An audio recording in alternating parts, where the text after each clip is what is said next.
Hey guys, I'm gonna take a shot at something difficult. I wanna find out which characteristics turn a platformer into a Sonic game, and which games do not satisfy those requirements and just happen to star Sonic as a character. It's going to be a tough feat, but let's try. Before we begin, while the things I'll say are not going to be arbitrary or random, sometimes it just boils down to opinions. Well, first of all, what games to pick? I chose the games that are regarded as the best games in the Sonic series. Sonic 3 and Knuckles for the classic games, Sonic Adventure for the Adventure era, and Sonic Generations for the modern era.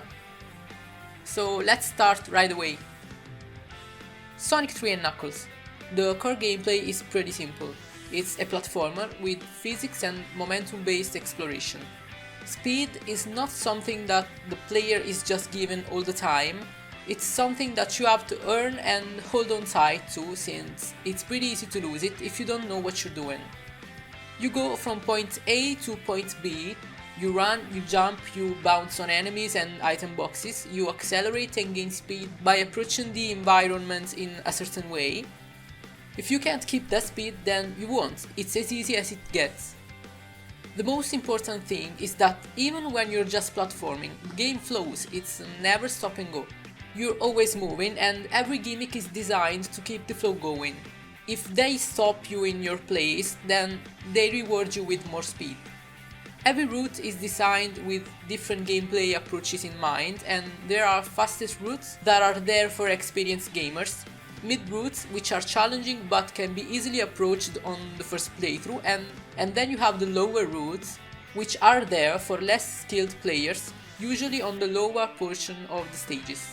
That's pretty much it for the whole game, and the other characters have different abilities, but at their core they play like Sonic plus their own abilities. Sonic Adventure. This is the first truly 3D game, and Sonic Team tried translating the classic gameplay in 3D at first, but ultimately failed due to hardware limitations, so they had to make some compromises. The footage I've just shown is from a level that didn't make the cut. However, the final game is still reminiscent of the classic games, and Sonic's gameplay is still pretty simple. You run, you attack the enemies, the option to just bounce on them is there even if it's not physics based anymore. It's not heavily reliant on homing attacks, the slope physics are there. There are some sections or shortcuts in the levels that can be reached only with clever usage of slopes. This is more obvious in the Windy Hill beta footage as showed earlier. And the objective is still going from point A to point B. The level design is linear but slopey and exploitable. Unfortunately, the loops are scripted, but again, hardware limitations. The levels still flow pretty well. This game was a good starting point for the 3D Sonic series, something they should have built on, not oversimplify in the following years. Oh, I forgot to mention that the genre roulette is a thing, so only 2/6 of the game are like how I described it. The rest isn't, and it's really out of place, but those gameplay styles have since been dropped, so let's not consider them. Let's imagine Sonic Adventure only had Sonic and Tails as playable characters for this analysis, shall we? Sonic Generations. This is the game that's regarded as the best one in the Boost trilogy, as I mentioned in its own video. It has pretty linear level design, some basic platforming segments, it's full of scripted events, ramps and loops. Slope physics are present to some extent, but do not play any role since the boost is a thing. The objective is still going from point A to point B, most of the stages are in 2D, some of these sections are pretty linear, some of them feel very bland and out of place. Few of the 3D sections are designed with trust towards the player to learn the game mechanics, and most of them are endless corridors. Speed is taken for granted, the player is always supposed to be going fast. When he's not, the game forces him to with boost pads, springs and hidden triggers. The feeling of gaining momentum is faked through those scripted events. To make the player feel like he's actually doing something and playing the game, The levels stop the character in its place all the time, especially in the 2D sections. The game doesn't feel like it's flowing. Well, let's try finding some common characteristics now. 1. Going from point A to point B. 2. Slope physics. And that's it if we're going to take what I said earlier literally. But this is because with each 3D iteration, Sonic Team has stripped away something from the core gameplay, making it what it is today, a superficial reproduction of what Sonic was in the beginning. Now, if we take that in consideration and see which points the classic games and the adventure games had in common, we have this.